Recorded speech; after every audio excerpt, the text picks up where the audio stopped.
안녕하세요. 생명의 삶 수강을 마친 이수민입니다. 생명의 삶은 저에게 하나님을 인격적으로 만난 이후부터 지금까지 제게 있었던 모든 일들이 무엇이었는지 그 실체를 낱낱이 텍스트로 다시 만나는 경험이었습니다.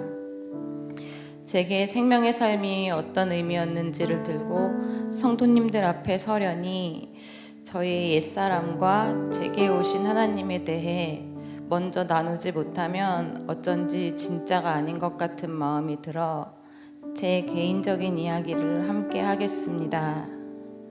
생명의 삶 1과 죄의 근본적인 의미는 내가 하나님이 되려는 것이다.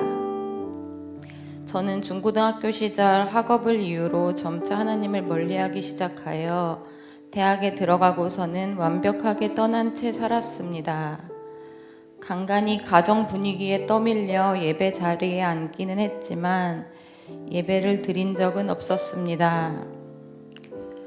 저는 입시미술학원 운영자로 세상의 인정과 성과에 취해 살았었습니다.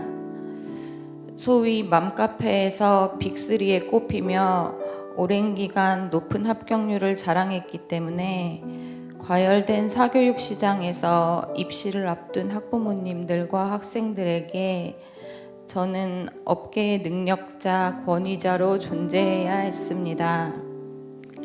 그렇게 보여야 했으니 스스로 자신을 그렇게 믿었어야 했습니다. 저는 주일날에도 수업 시간표를 빽빽히 짜놓는 것에 전혀 거리낌이 없었고 간혹 교회를 가야 한다는 학생들에게는 교회는 합격하고 나서 다니라는 말도 서슴지 않았습니다. 그런 저에게 크리스찬 가정의 신앙의 유산이라는 것은 세상 살기 불편하게 만드는 껄끄러운 걸림돌일 뿐이었습니다. 그러던 어느 해 오랜 시간 높이 쌓아 올린 세상의 성공이 처참하게 무너졌습니다. 그 어느 해보다 합격 성적을 위해 영혼을 갈아 넣었는데 업계 관계자, 학부모, 학생들 모두가 보는 앞에서 보란듯이 망했습니다.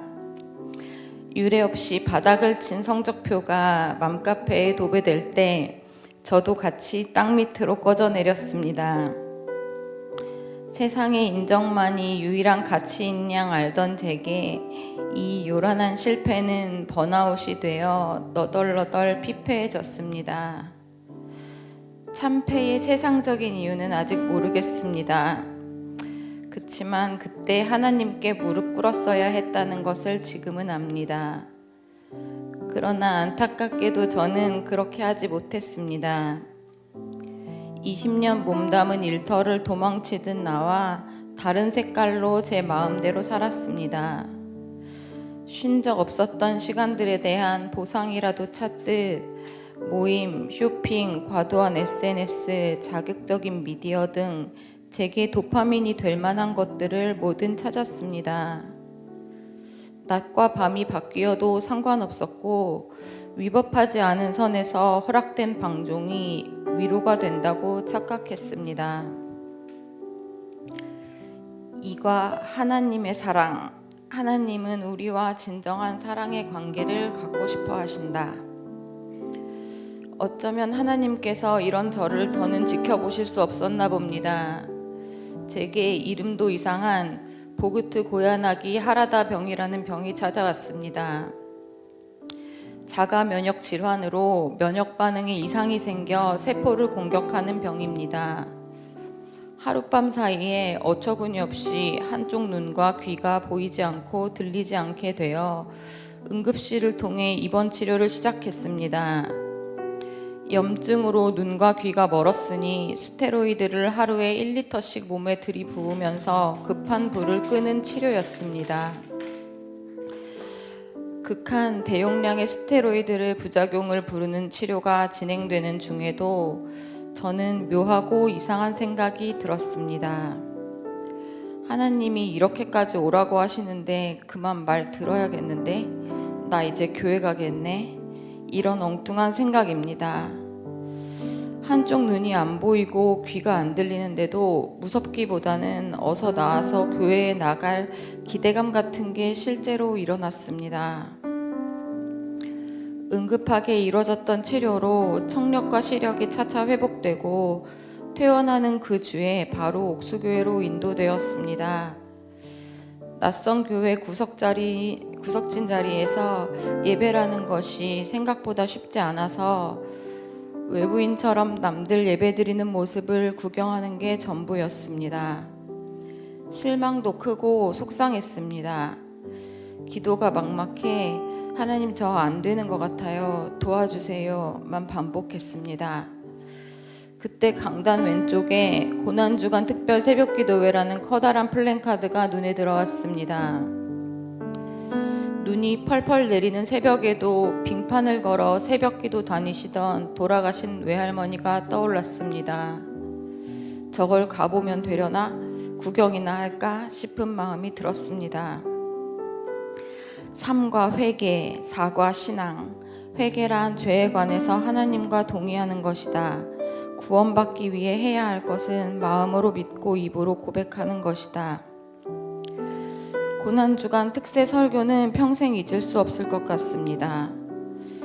온 세계 그리스도인들에게 주기도문으로 욕을 먹는 본디오 빌라도가 사실은 예수님의 무죄를 알고 있었고 십자가형을 선고하기에 껄끄러워 했었다는 것, 그 엄청난 죄를 지은 이유가 고장 세상 사람들의 시선과 눈치 때문이었다는 것에 충격을 받았습니다. 주님, 제가 본디오 빌라도로 살았네요.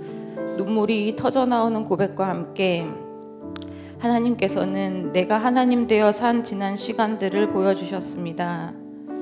내 능력과 커리어를 과신하고 과시했던 시간들, 너희들의 미래를 맡길 곳은 바로 학원이라고, 행복은 좋은 학교가 보장해준다고 가르쳤던 죄의 종된 시간들이었습니다.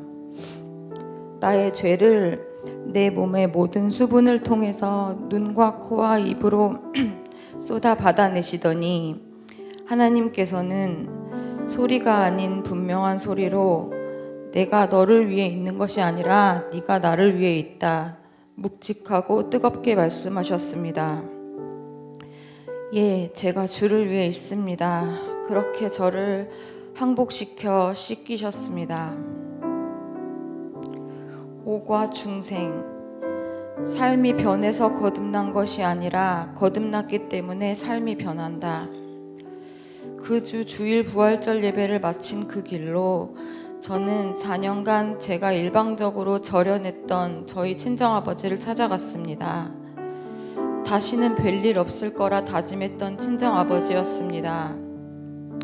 나는 방금 예수님이 다시 살리셨는데 왜인지 알 순 없지만 용서할 수 없는 친정아버지를 용서하지 않으면 아무것도 새로 시작할 수 없을 것 같은 생각이 들었습니다. 그날 그렇게 저희 부녀는 회복되었습니다. 생명의 삶 수업 속 한 글자 한 글자로 계셨던 하나님께서는 나는 절대 할 수 없는 제게 벌어진 이 일이, 가족 모두를 놀래킨 이 사건이 내 안에 성령님의 이끄심이었음을 확증하셨습니다. 제게 있어 생명의 삶은 예수님의 씻김과 하나님의 사랑, 성령님이 그날 새겨주신 구원의 비밀이 다시 살아서 만나지는 경험이었습니다. 수업 내용의 구조마저도 저를 건지시고 이끄시는 순서 그대로인 것 같은 생각이 들어 하나님의 구원과 인도에 어떤 패턴이 있는 게 아닐까 싶을 정도로 신기한 느낌이었습니다. 그것은 하나님의 은혜는 모습만 각기 다를 뿐 그 사랑의 진리가 모두에게 관통함을 새삼 알게 하시는 증거가 되기도 했습니다.